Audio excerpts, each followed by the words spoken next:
जंगल में एक बहुत ही पुराना बरगद का पेड़ है। उस पेड़ के नीचे टूनी और कालू कौवा, चीकू खरगोश तीनों ही पास पास बैठे बातें कर रहे थे। अरे टूनी और चीकू, तुम्हें पता है मैंने जंगल के सबसे बड़े ज्ञानी से एक बहुत ही बड़ी तकनीक सीखी है। अब मुझे जंगल का सबसे बड़ा ज्ञानी कहा जाएगा। अच्छा, वो ज्ञान क्या है? कालू भाई, कहीं वो ज्ञान वो तो नहीं है कि रोटी का टुकड़ा चुराकर कैसे भागा जाए? चीकू चौंक कर कान खड़े करते हुए कहता है। कालू भाई, क्या तुमने हवा में उड़ने वाला गाजर ढूंढ लिया है? सच बताना। अरे बुद्धुओं, गाजर और रोटी से ऊपर उठो।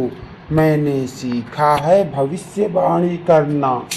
मैं किसी भी जानवर या पंछी की शक्ल देखकर बता सकता हूँ कि उसके दिमाग में क्या खिचड़ी पक रही है। टूनी चिड़िया हंसते हुए। वाह कालू भाई, तो जरा हमारे चीकू की शक्ल देखकर बताओ कि चीकू की दिमाग पर क्या चल रहा है। फिर कालू कौवा चीकू के चेहरे को बड़े ध्यान से घूरते हुए देखता है और अपनी चोंच को चीकू के कान पर ले जाकर हमें चीकू के चेहरे पर गंभीर चिंता दिख रही है। इसके दिमाग पर चल रहा है कि अगर आसमान गिर गया तो मैं अपनी पूंछ को कैसे बचाऊंगा। चीकू डर के मारे उछलते हुए। क्या कालू भाई, आसमान गिर रहा है? तुमने मुझे पहले क्यों नहीं बताया? अब मैं क्या करूं? कहाँ जाऊं? क्या मुझे किसी बड़े पत्थर के नीचे छुप जाना चाहिए?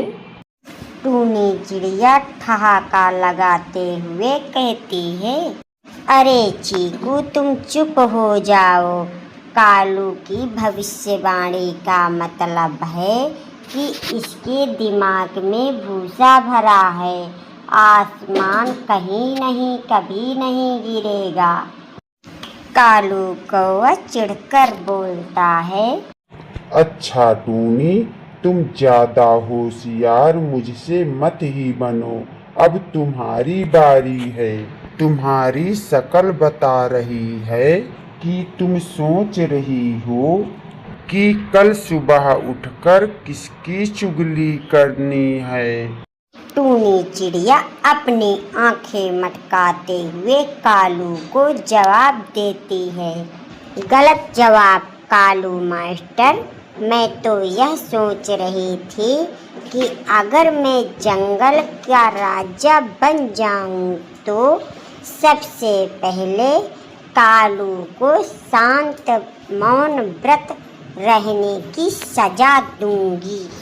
टूनी बहन, अगर तुम राजा बने तो क्या कालू भैया को काँव काँव करने का टैक्स देना पड़ेगा? टूनी और चीकू, तुम दोनों ही मेरा मजाक उड़ा लो, लेकिन तुम्हें पता है आज सुबह मैंने शेर राजा के गुफा के बाहर एक रहस्यमयी चीज देखी है। एक छोटा सा काला डिब्बा जिससे आवाजें आ रही थी। क्या कालू भाई, वो कैसा डिब्बा है? कालू फुसफुसाते हुए बोलता है।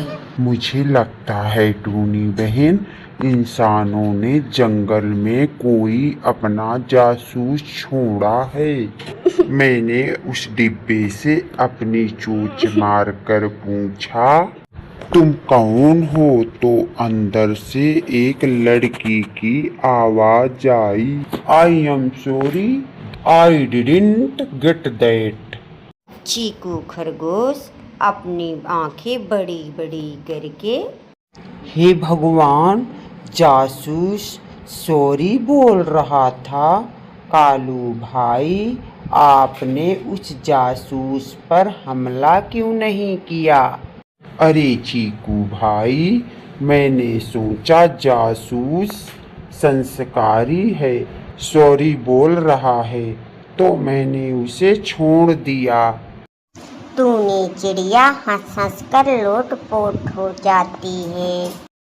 अरे कालू, वो कोई जासूस नहीं, इंसानों का खोया हुआ स्मार्ट स्पीकर होगा।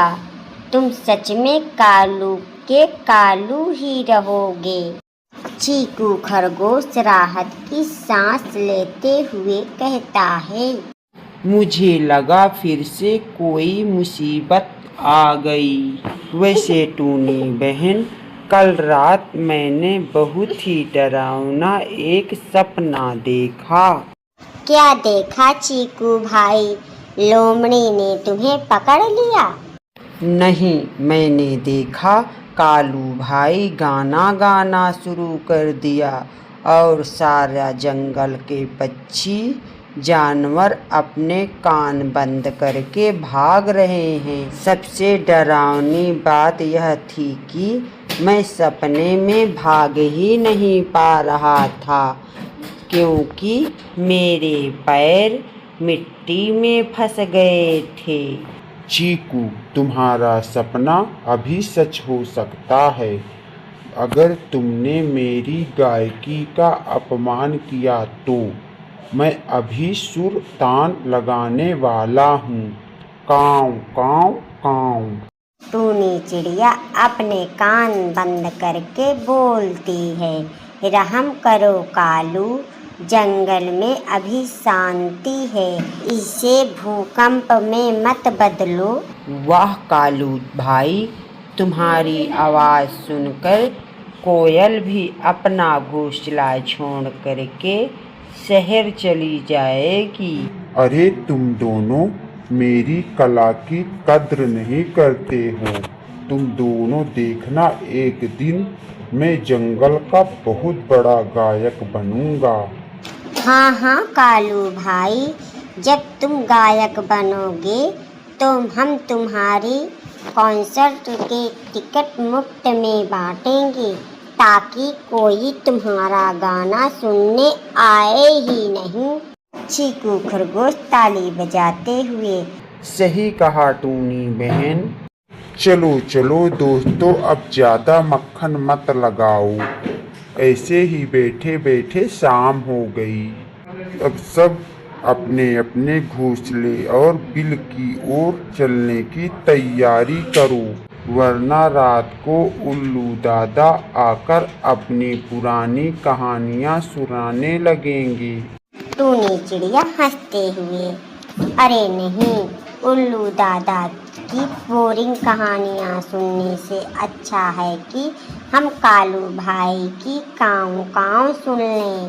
तीनों जोर जोर से ठहाके मारकर हंसने लग जाते हैं। दोस्तों, अगर आपको हमारी कहानी पसंद आई है तो इसे लाइक करना, अपने प्यारे दोस्तों के साथ शेयर करना और प्लीज़ हमारे चैनल को सब्सक्राइब करना। थैंक यू, धन्यवाद।